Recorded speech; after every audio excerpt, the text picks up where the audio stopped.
This is the Global Podcast Network, where executives and professionals connect, share, and inspire. Stay tuned for the conversations that drive success.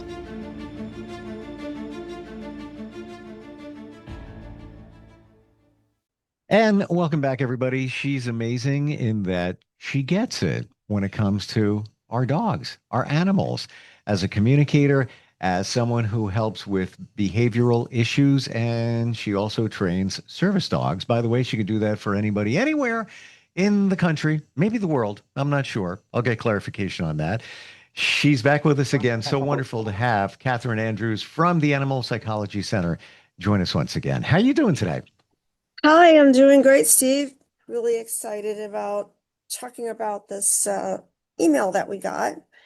And you said that someone had emailed us and said that their dog is getting aggressive and nothing really happened that they can put their finger on to say that something triggered this. Is that right? Yeah. Yeah. And it's so interesting that we were originally going to talk about, and still am or are, about being on the animal channel. So you're always in the communication mode with our animals. So then Jody from Searsport, Maine checks in. She says, my golden retriever has become aggressive recently. He barks a lot and almost bit a friend. He's never been like this, and nothing in my home has changed. Do you have any thoughts? So, hey, Jody, thank you so much for communicating with us and giving us something to talk about today. Um, Here's where I would start to look, Jody, is in getting in communication with him, seeing as how nothing really happened that we can pinpoint, is we would start to look at what he's telling us. And what he's telling us through his barking is that he's anticipatory, he's anxious, and he's fearful. So we would need to see what those triggers are. What is he anxious and fearful about? Is he anxious and fearful about going outside? Is it men? Is it somebody with a ball cap on? What are the triggers that we're seeing with this guy? And then from there, start to break it down, because what we have here is a dog that has somehow gone from happy brain, calm brain, which is where dogs are the dwell, to a little guy that is anticipating and being fearful about things that he wasn't fearful about.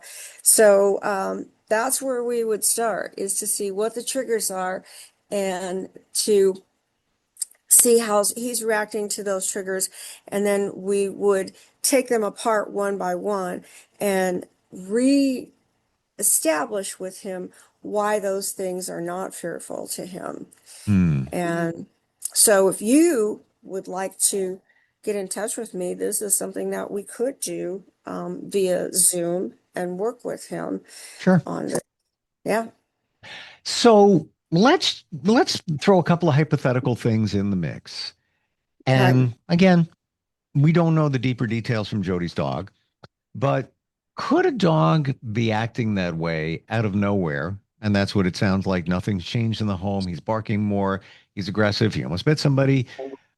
Could he be dealing with something? Maybe a potentially. Again, this is all hypothetical, but others may be dealing with similar situations. Could it be a health issue and he's just not feeling good and that's how he expresses it? It could be too, and this would be something that we would go over when we got together. We would look at parts of his body, and we would test parts of his body to see if we are feeling any trigger points or pain. And Hmm. that's one thing that we go through when we do an evaluation.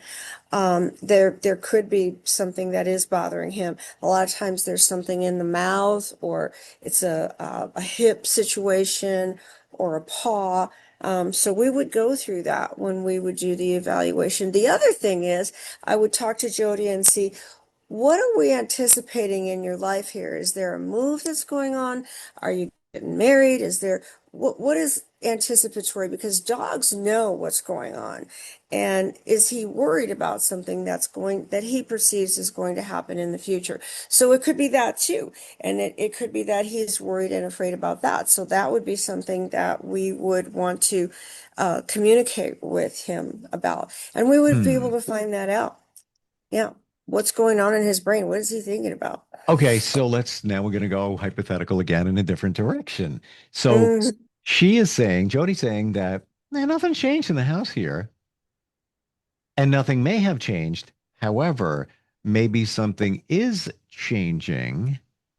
Like you say, somebody's getting married, baby may be born, maybe they're moving and they're planning all of that. But at this moment, there have been no changes. Would this dog potentially be picking up on that, anticipating some change on and coming? Um, absolutely. yeah. Absolutely. And it could even be that he's not even uh, afraid or mad at the stranger or the person he's barking at. It just could be that he's feeling anticipation and anxiety and he's taking it out on whatever happens to be right in front of him, just like we Yeah. do, you know. Mm. We're not mad at our spouse, but we're really crabby, you know. We're not mad at our kids, but we're really crabby. And so a lot of times when you are in a relationship with someone, they'll say, "Hey, what's wrong? You know, why are you so irritable today?" And we're not irritable with them. We're not irritable with our life. We're irritable about something else, you know, that's Well, coming up. and they take it out on somebody. So like you had a Mhm. rough day at work, whatever it might be, you come home, you take it out on your partner, you take it out on your kids, you're just a crank. Maybe that's the dog. And this is also backing up the fact that the dog doesn't understand English per se, but he may be picking up on the vibe. He may be picking up on something. Something's about to take place. He's not sure what it is, but he doesn't like it. It bothers him, and then he Mhm. gets cranky. Right. So those are things when we do evaluations, you know, we would check physical. We would check what's going on in everybody's life that he's attached to in the family. Hmm. What's going on in the future, because it's not anything from the past, she's telling us. And then we would also see what kind of wrong ideas he might have. Has he suddenly gotten a wrong idea about uh, you know, like who did he bark at? Was it a man? Was it somebody wearing a hat? Was it a kid? You know, and then we would take that apart to see why does he have a wrong idea about this particular uh, person, place, or thing, and why has that become a trigger for him? So maybe it does have something to do with what he is barking at. But those are all things that we would take apart in the evaluation. And dogs are so good about doing evaluations because, unlike people, they tell the truth. They're truth tellers. They will let you know Hmm. exactly what they're thinking. So I've often heard that dogs live in the moment. It's now. When they're hungry, I need it now. You can't say to the dog, "Well, hold on, I'm gonna get you dinner, but I got to take care of this over here." No, they want it now. They live in the now. This is something that could be, again, we're going hypothetical here, but something that could be taking place in the future. But is it true that he doesn't know what the future is? The dog just might be interpreting, there's an energy going on here. I don't know what it is. What it really is maybe the Yeah, family is sure. talking about moving and they're making plans, and he's like, I'm not comfortable with anything going on here. Arf, I'm not happy. Right. And dogs have learned some things from us, you know, they Hmm. do. They do think about the future, but they think about it in a different way. But what you said is exactly right. They feel something different going on in the unrest that's going on, in the fact that, you know, we're thinking about the move or we're thinking about the wedding. So there's some higher energy, there's a change in energy, there's some anticipation. Maybe they're not paying quite as much attention to him, or somehow attention in the family has shifted a little bit. But those are all questions that we would be asking and checking off during the evaluation to see uh, what he could have on his mind that maybe we're not thinking about. Hmm. Well, that brings us to our plan topic today, which is Mhm. being on the Animal Channel, being tuned in all the time. You're always tuned in. Yeah, that's where I reside. And when I was growing up, I thought everybody was on that channel, but Hmm. They're on the people channel. But on the animal channel, animal channel is a place of positivity. And the big thing that I always tell people is, and I like to use Hitler as that example, is Hitler was the opposite of somebody on the animal channel. He was a angry, mean, hateful. Whenever you see him on film, he's always yelling and screaming. This is somebody that animals, dogs in particular, would never follow. Humans, on the other hand, he had a huge following, and a lot of people that followed him. Dogs would not follow this leadership. It's unstable, it's angry. So if you want to be on the animal channel, you have to be calm. Um, you have to be in that place of not so much even happy, but you have to be in that place of calm and positive.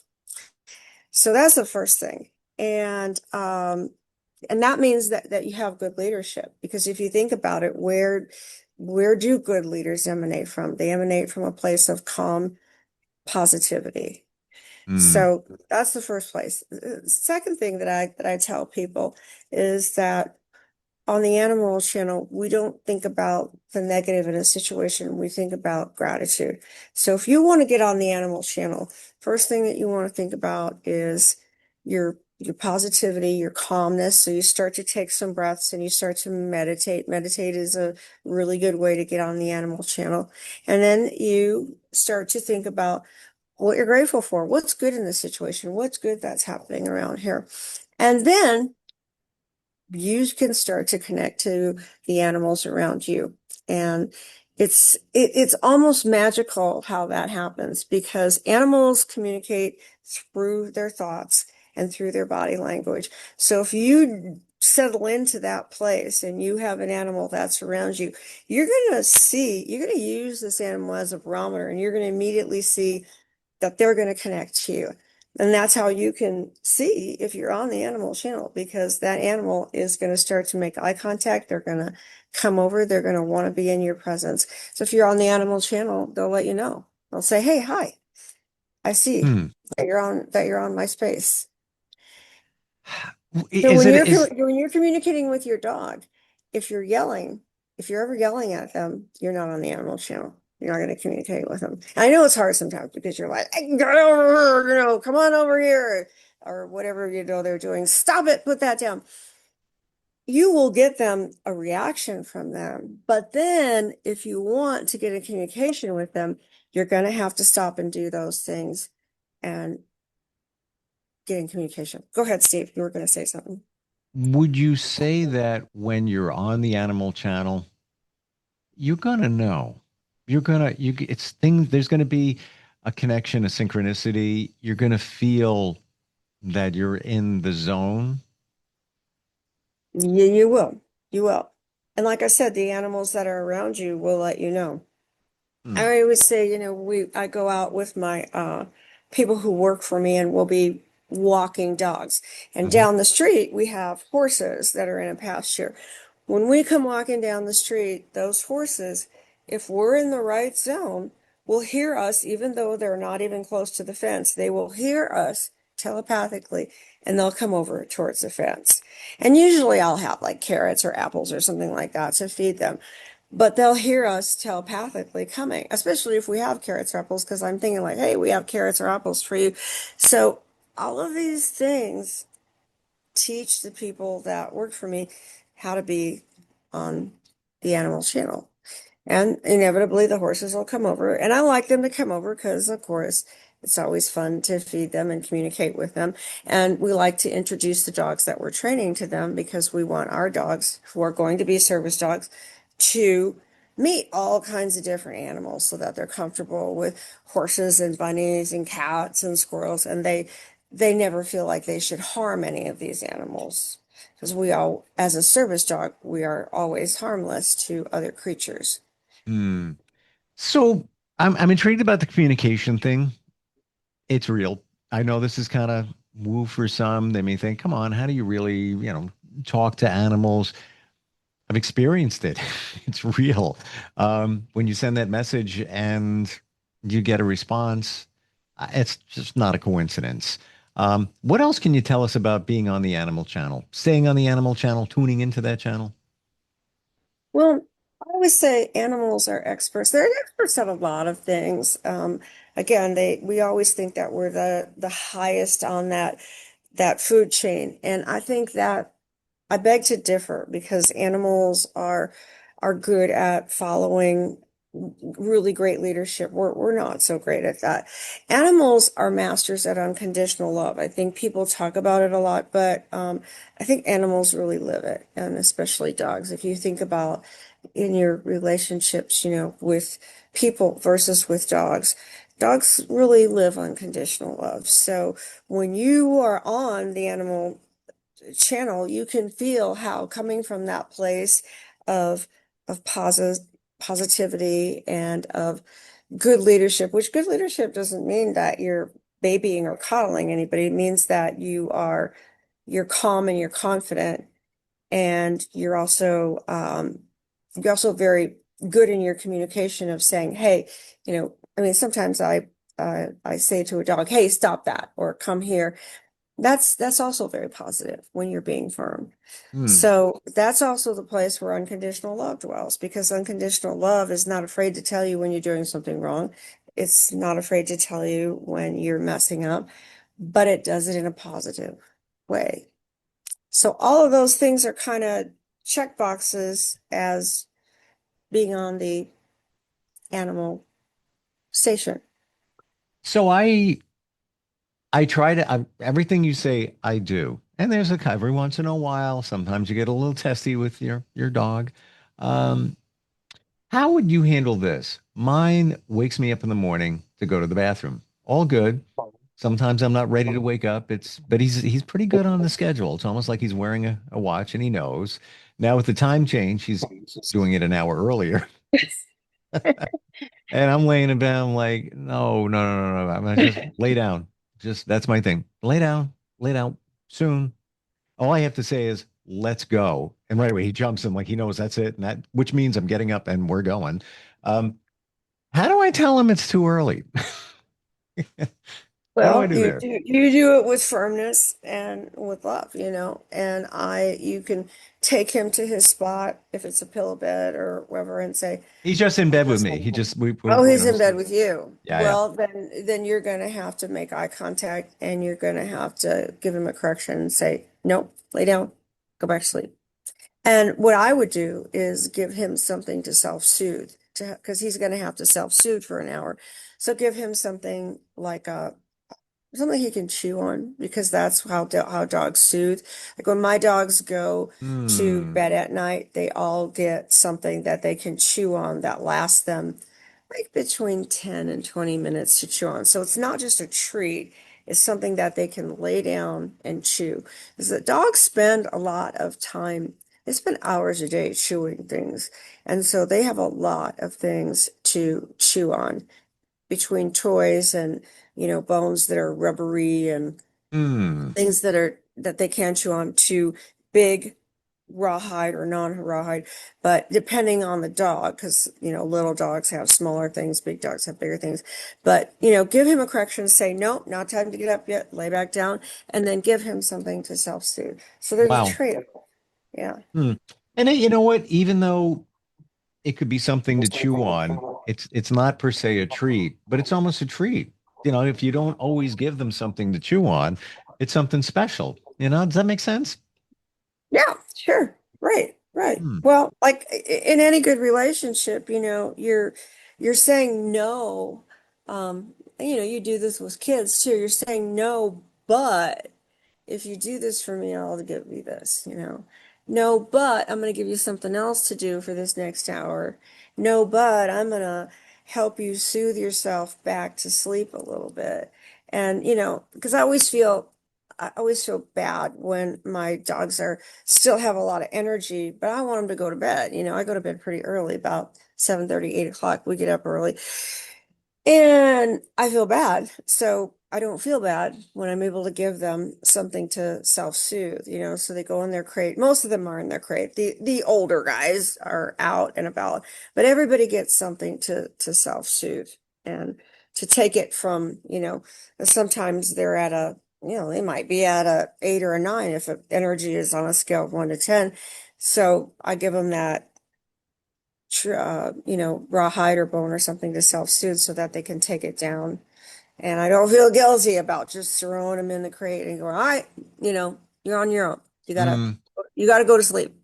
Because as a mom, I feel really guilty. Or, because I have dogs there that I'm training same. too, and I'm their mom at that while they're there. So Isn't it truly amazing how they are such, it's a cliche to say these words, but it is the truth. Creatures of habit. They do the same thing, usually, same time, robotic. He doesn't know what time it is, time for bed. When it's later in the evening, if I start walking up the stairs, that's his cue. He comes running up. Cat follows him, by the way.